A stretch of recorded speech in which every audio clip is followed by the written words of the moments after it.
Bismillahirrahmanirrahim. Ilahi anta maksudi wa ridhaka matlubi. Assalamualaikum warahmatullahi wabarakatuh. Alhamdulillah wassalatu wassalamu ala Rasulillah wa ala alihi wa sahbihi wa mawalah. La haula wa la quwwata illa billah. Salaman ta'zim wa tahmidan ila ustadina wa mursyidina Al-Mukarram Syekh Maulana Haji Ghazali An-Naqsyabandi Ibnu Syekh Haji Amir Damsyar Syarif Alam Qaddasallahu sirrahuma. Ayuhal hadirun ittaqullaha haqqa tuqatihi wa la tamutunna illa wa antum muslimun. Faqad qala Allah Ta'ala fil Qur'anil Azizil Karim wa huwa asdaqul qailin. A'udzu billahi minasy syaithanir rajim. Bismillahirrahmanirrahim. أفما شرح الله صدره للإسلام فهو على نور من ربه فويل للقاسية قلوبهم من ذكر الله أولئك في ضلال مبين. Az-Zumar. Saudaraku yang mulia dan yang dimuliakan Allah, banyak saudara-saudara kita bertanya, apa yang menyebabkan saya menjadi susah dalam hidup ini? Padahal secara duniawi tidak ada lagi yang kurang. Rumah mewah, kendaraan mewah, kebun luas, semua sudah ada. Secara duniawi, secara lahiriah, dia adalah manusia yang serba ada, yang tercukupi semua. Tapi semua yang serba ada tidak membuat hati saya menjadi tenang, tidak membuat hati saya menjadi tentram. Mari kita kembalikan kepada firman Allah Subhanahu wa taala. A'udzu billahi minasy syaithanir rajim. Bismillahirrahmanirrahim. Wa man a'rada 'an dzikri fa inna lahu ma'isyatan dhanka wa nahsyuruhu yaumal qiyamati a'ma. Dalam surah Toha ayat 124. Guru-guru kita sering mengingatkan kepada kita bahwa yang disebut dengan kaya itu sebetulnya ada di dalam dada kita. Karena kaya adalah rasa. Rasa kaya, rasa bahagia, rasa tenang, dan rasa tentram. Begitu juga sebaliknya, rasa sedih, rasa sakit, menyakitkan, rasa miskin, rasa menjadi manusia yang paling papa, semuanya adalah rasa. Ada orang yang makannya hanya sekedar nasi, ditambah dengan garam, duduk dia di pinggiran galengan sawah, dengan memegang cangkul dia, begitu lahapnya dia makan. Betapa senang hati dia.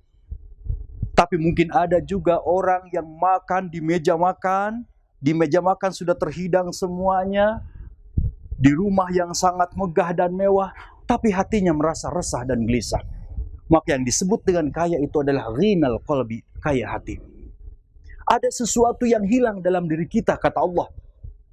Apa yang hilang itu tadi? Zikir. Ketika iblis bersumpah di hadapan Allah Subhanahu wa taala, Rabbi bima aghwaytani la uzayyinanna lahum fil ardi wa la ughwiyannahum ajma'in. Ya Allah, ya Rabbi, karena engkau telah mengecap kami, para golongan iblis, sebagai makhluk yang sesat, maka akan aku sesatkan seluruh umat manusia. Rabbi, kata si iblis, wa izzatika wa jalalika, demi keagunganmu, demi kekuasaanmu, demi kehebatanmu, ya Allah, ya Rabbi, la agwa bani Adam madamat arwahuhum fi ajsadihim, selama ruh bani Adam bersarang di dalam jasmaninya, maka selama itu pula lah aku akan menyesatkan manusia. Di dalam surah Al-Mujadalah Allah mengingatkan juga kepada kita, istahwadha alaihimus syaitan fa'ansahum dzikrallah ulaika hizbus syaitan ala inna hizbas syaitani humul khasirun. Awas, kata Allah Subhanahu wa taala, begitu hebatnya iblis datang kepada manusia, menyerang kepada diri manusia, sedikit demi sedikit, perlahan demi perlahan. Apa yang diserang oleh iblis laknatullah? zikir yang sudah ada di dalam qalbi kita. Modal yang menyebabkan manusia mulia, manusia menjadi bahagia. Ada zikir di dalam qalbinya. Zikir inilah yang diperangi oleh iblis laknatullah. Di bumi hanguskan, jangan sampai ada zikir dalam qalbi manusia. Fansahum zikrullah, kata Allah Subhanahu wa taala. Begitu suksesnya iblis laknatullah memerangi kita manusia. Zikir yang sudah tertanam kuat di dalam qalbi kita, fansahum zikrullah, akhirnya sekarang menjadi hilang zikir dalam qalbinya. Nah, kalau sudah hilang zikir dalam qalbi, maka apa yang terjadi?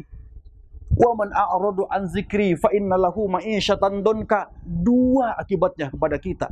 Barang siapa yang berpaling dari zikir kepadaku, kata Allah Subhanahu wa taala, maka hidup di dunianya dia akan merasa susah. Dia akan terasa susah.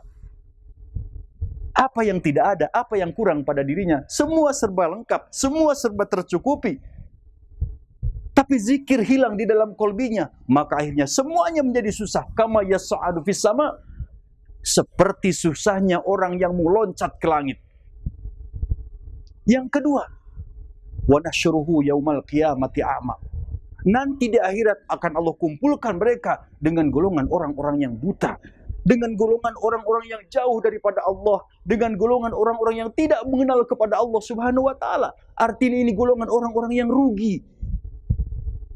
Ketika zikir hilang di dalam qalbi kita, kata Allah Subhanahu wa taala, ulaika hizbus syaitan. Bahkan mereka digolongkan terhadap menjadi pasukan-pasukannya setan. Dan kalau sudah menjadi pasukan-pasukan setan, itulah golongan orang-orang yang rugi.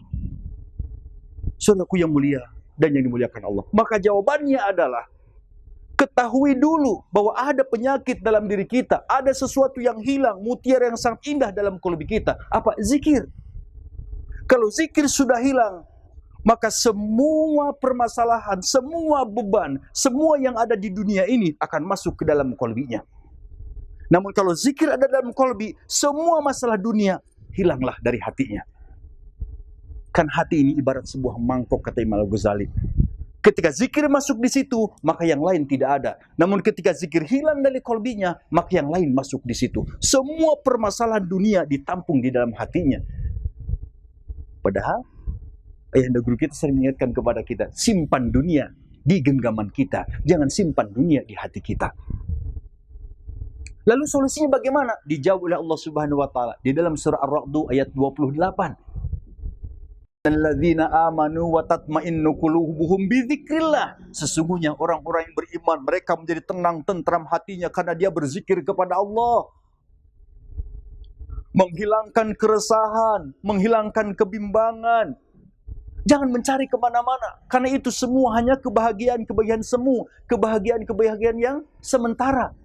Tapi mari jawabannya kembali kepada Allah Subhanahu wa taala. Ala bidzikrillahi tatmainnul qulub. Hanya dengan zikrullah hatimu bisa menjadi tenang dan tentram, dan tidak ada jalan yang lain selain daripada itu. Saudaraku yang mulia dan yang dimuliakan Allah. Maka kata Allah Subhanahu wa taala, afaman syarahallahu sadrahu lil Islam fahuwa ala nurim mir rabbih. Samakah orang-orang yang sudah mendapatkan pancaran nur daripada Allah Subhanahu wa taala dengan orang-orang yang tidak mendapatkan pancaran nur daripada Allah Subhanahu wa taala? Lihat, orang kalau sudah mendapatkan pancaran nur daripada Allah Subhanahu wa taala, syarahallahu sadrahu lil Islam. Lapang dadanya, terbuka hatinya. Semua syariat-syariat yang ada dalam Islam nikmat semuanya, indah semuanya, rindu semuanya. Sebentar lagi datang bulan suci Ramadan, ditunggu-tunggu bulan suci Ramadan. Begitu datang perintah Allah Subhanahu wa taala untuk melaksanakan ibadah haji, manis melaksanakan ibadah haji. Melihat orang lain kesusahan, membutuhkan bantuan, senang dia memberikan bantuan kepada orang lain. Syarahallahu sadrahu lil Islam. Lapang dadanya terhadap Islam, nikmat semuanya. Tapi lanjutkan ayatnya, fawailul lil qasiyati qulubuhum min zikrillah. Fawailun, nerakawel. Berat beban, berat siksa baik dunia ataupun akhiratnya bagi mereka-mereka yang hatinya sudah keras dari zikir kepada Allah. Hatinya lil qasiyati qulubuhum min zikrillah. Inilah risikonya, ini akibatnya. Bila zikir sudah hilang dalam qalbi kita, kata Allah Subhanahu wa taala, maka hidupnya pasti susah, dan susahnya bukan hanya nanti di akhirat. Dari mulai sekarang kesusahan itu sudah dirasakan. Maka inilah korelasinya, inilah kaitannya. Fawailul lil musallin, neraka bagi orang-orang yang salat. Alladzina hum an salatihim sahun, yang lalai dalam salatnya itu. Lalai hatinya karena zikir tak ada dalam qalbinya. Semua yang ada di dunia ini masuk dalam hatinya. Maka perhatian fokus dalam salat bukan kepada Allah Subhanahu wa taala, tapi semua yang ada di sekitar dia. Apa yang terjadi kepada dirinya 20 tahun atau 30 tahun yang lalu hadir di dalam qalbinya ketika zikir sudah tidak ada dalam hatinya. Saudaraku yang mulia dan yang dimuliakan Allah, maka mari menjadi renungan bagi kita semua di dalam surah Az-Zumar ini tadi. Fawailul lil qasiyati qulubuhum min zikrillah. Maka berat beban, berat siksa, susah hidupnya, baik dunia maupun akhiratnya. Lil qasiyati qulubuhum, bagi mereka-mereka yang keras hatinya. Keras dari apa? Keras bagaimana? Lil qasiyati qulubuhum min zikrillah, dari zikir kepada Allah Subhanahu wa taala. Bismillah kembali saudara-saudaraku. Ananda yang sudah memiliki ilmu zikrullah ini, jangan Ananda sia-siakan lagi. Dan saudara-saudaraku yang belum mendapatkan zikrullah ini dari seorang guru yang mursyid, berdoa kepada Allah agar dijumpakan Ananda dengan seorang wali yang mursyidah, dengan seorang guru yang mursyid, sehingga dia akan mengajarkan zikrullah kepada Ananda. Tidak bisa membaca dari buku lalu Ananda amalkan, berjumpa dengan seseorang yang tidak jelas, tetapi harus dari seorang guru yang mursyid, yang jelas silsilah dan ijazahnya, yang mutasil sanadnya dari guru ke guru sampai kepada diri Rasulullah Sallallahu Alaihi Wasallam, sehingga zikir yang Ananda amalkan, zikir yang kita amalkan, benar-benar merasuk di dalam qalbi kita, tertancap kuat, tertancap hebat dalam qalbi kita. Allah bukan cuma di lisan, tapi Allah sudah tertancap kuat di dalam qalbinya. Allah dari lisannya, Allah juga dari hatinya. Semoga kita semua dimasukkan oleh Allah Subhanahu wa taala ke dalam golongan-golongan yang ahli zikir dalam situasi dan kondisi apapun, sehingga kita menjadi manusia-manusia yang menang dunia dan akhiratnya. Wallahu a'lam bissawab. Mohon maaf atas segala kehilafan dan kekurangannya. Mohon ampun pada Allah Subhanahu wa taala. Wassalamualaikum warahmatullahi wabarakatuh.